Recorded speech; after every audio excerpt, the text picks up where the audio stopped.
ఈరోజైతే టేస్టీగా పప్పుచారు ఎలా ప్రిపేర్ చేయాలో చూపిస్తా, వీడియో చూసేయండి. ముందుగా మనం కడిగి పెట్టుకున్న పప్పులో ఒక 2 టమాటాలు, 4 పచ్చిమిరపకాయలు, సరిపడా వాటర్ పోసుకోవాలి.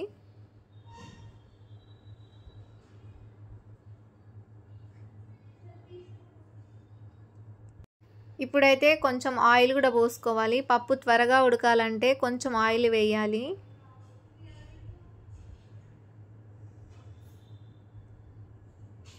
కొంచెమే వేసుకోవాలి ఆయిల్ అయితే.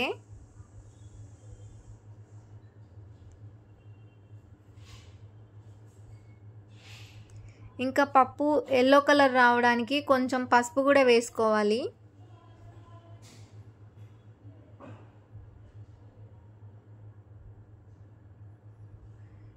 ఇప్పుడైతే కుక్కర్ పెట్టేసి గ్యాస్ మీద పెట్టేయాలి. ఉడికేసింది. పప్పు అయితే 6 విజిల్స్లో ఉడికేస్తుంది. ఇప్పుడైతే కొంచెం జీలకర్ర, కొంచెం ఉప్పు వేసుకొని మనం స్మాష్ దగ్గరికి గంటతో ఇట్లా తిప్పుకోవాలి పప్పు ఇంకా మెత్తగా అవ్వడం కోసం.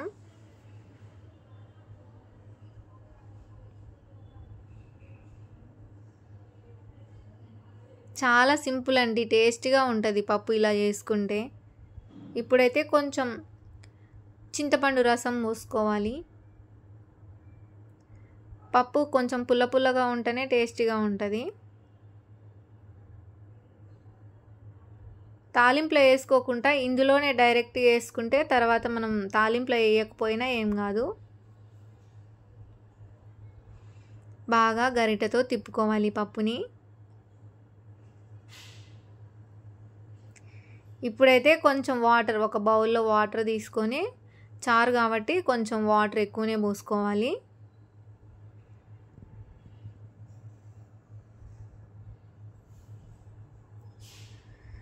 బాగా కలుపుకోవాలి పప్పు చిక్కగా అవ్వాలంటే చారు. ఇప్పుడైతే మనం ఒక బౌల్లో తాలింపు పెట్టుకోవాలి. ముందుగా ఆయిల్ హీట్ అయిన తర్వాత ఒక 2 పోపు గింజలు కొన్ని వేసుకోవాలి.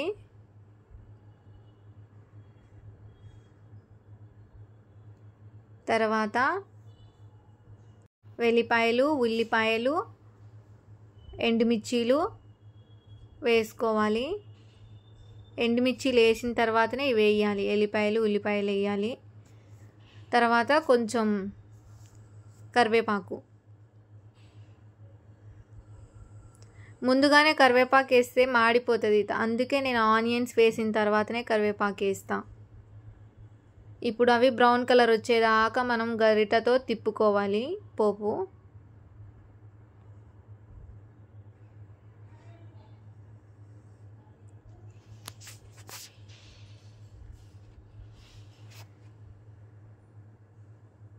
బాగా ఫ్రై అవ్వాలి ఆనియన్స్ అయితే. ఇప్పుడైతే కొంచెం పసుపు మళ్ళీ వేసుకోవాలి.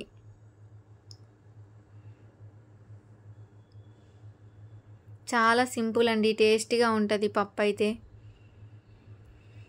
వేడివేడి అన్నంలో పప్పు చారు వేసుకొని ఏదైనా ఆవకాయ పచ్చడిన్నా వేసుకొని తింటే చాలా టేస్టీగా ఉంటుంది.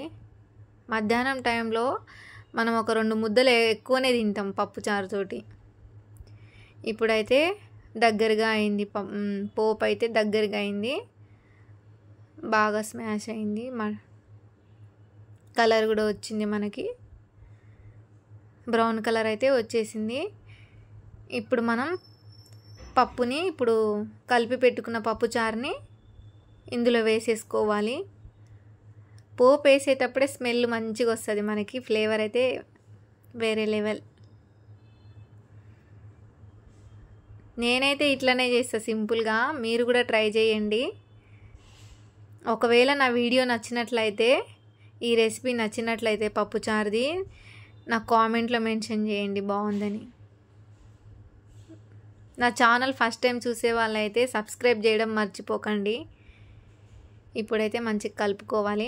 ఇంకా కొంచెం మిగిలిపోయింది, అది మెత్తగా అవ్వడం కోసం ఇట్లా గరిటెతోటి ఇట్లా మనం కలుపుకోవాలి పప్పుని. అదే పప్పు రుబ్బేది ఉంటుంది స్టిక్, అవి లేకపోయినా పర్లేదు, మనకి కుక్కర్లో బాగా ఉడికిపోతుంది ఒక 6 విజిల్స్లో పప్పు అయితే.